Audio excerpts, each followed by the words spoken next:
दोस्तों ये घटना गोरखपुर जिले के शाहपुर के बसारत अशोकनगर की है। 21 जनवरी की बात है। 2016 की रात डॉक्टर ओम प्रकाश यादव व उनके मासूम बेटे नितिन उनके घर में ही निर्मम हत्या कर दी जाती है। डॉक्टर की पत्नी अर्चना यादव ने पुलिस को लूट के लिए हत्या होने की सूचना दी थी। वो बचना चाहती थी साफ, लेकिन जबकि डॉक्टर ओम प्रकाश की मां बागेश्वरी देवी ने बहू व बेटे पोते की हत्या का आरोप लगाते हुए पुलिस को तहरीर दी। उस वक्त सर्विलांस और कॉल डिटेल की मदद से पुलिस ने 24 घंटे के अंदर घटना की सारी कड़ी सुलझा ली थी।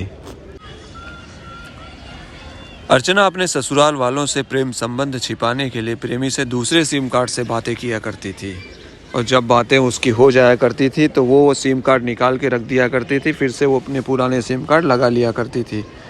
लेकिन उसके पति को शक हो गया था, जिसके बाद उसने प्रेमी को बुलाकर वारदात को अंजाम दिया। जब वो समझ गई थी कि अब पति को शक हो गया है तो वो करती क्या, तो फिर उसने एक षड्यंत्र रचा, और उस षड्यंत्र में उसने क्या किया, अचानक में पति को शक होने के बाद अर्चना ने प्रेमी घटना वाली रात उसके घर पहुंचा, यानी कि जिस दिन वो घटना हुई थी उसने प्रेमी को बुलाया, और रात के वक्त जब उसके पति और उसके बच्चे सो रहे थे, उस वक्त उसने दोनों ने मिलकर डॉक्टर ओम प्रकाश यादव की हथौड़ों से मारकर बेरहमी से हत्या कर दी। दोस्तों ये बातें सुन के ही होश उड़ जाती है, वो करने वाले कैसे कर जाते हैं ये सारी चीज़ें। इस दौरान बेटा नितिन भी जग गया था। उसका बेटा नितिन भी जग गया। उसने ये देखा कि खून से लथपथ है और तड़पते देखा उसके पिता को। फिर वह अपनी माँ के गोद में जाकर छिप गया। वो ये नहीं जानता था कि उसकी माँ का ही किया धरा है ये सब। और जिस गोद में जाके छिप गया और जिस गोद में उसने पला बढ़ा अपनी ज़िंदगी,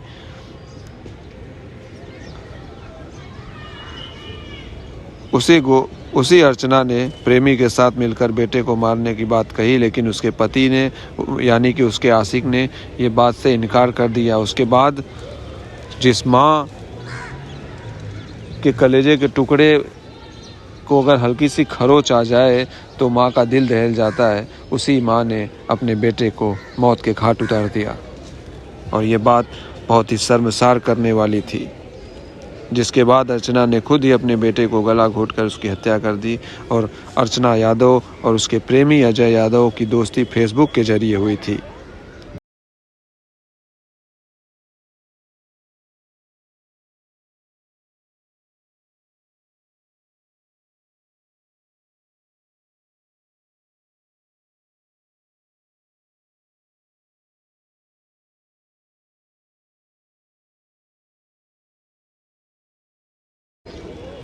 सोशल मीडिया का ये प्यार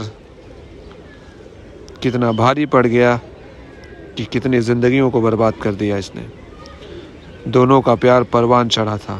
पुत्र पिता को बेरहमी से मारकर हत्यारे बन गए। दोनों को जेल हो गई, और जेल जाने के बाद भी दोनों को कोई पछतावा नहीं रहा। 6 साल की सज़ा के दौरान कई बार दोनों ने मिलने की अर्जी दाखिल की, लेकिन अनुमति न मिलने के कारण कभी मिल न सके। दोस्तों एक बात ये ज़िंदगी में याद रखना कि कभी भी हम कोई गलत काम करते हैं तो उसका अंजाम बुरा ही होता है, और जो हमने सोचा भी नहीं होता। हम चाहे जितनी भी सफाई से, हम चाहे जितनी भी बारीकी से कोई गलत काम कर लें, लेकिन उसका अंजाम कभी भला नहीं होता। उसका अंजाम बुरा होता है, और इतना बुरा कि जितना तुमने सोचा भी नहीं होता। कुछ लोग कहते हैं कि प्यार की कोई उम्र नहीं होती। अरे माना कि प्यार की कोई उम्र नहीं होती, इसका ये मतलब थोड़ी है कि शादीशुदा होने के बावजूद, 1-2 बच्चे हो जाने के बावजूद हम किसी पराये मर्द से प्यार कर लें, हम किसी पराये नारी से प्यार कर लें।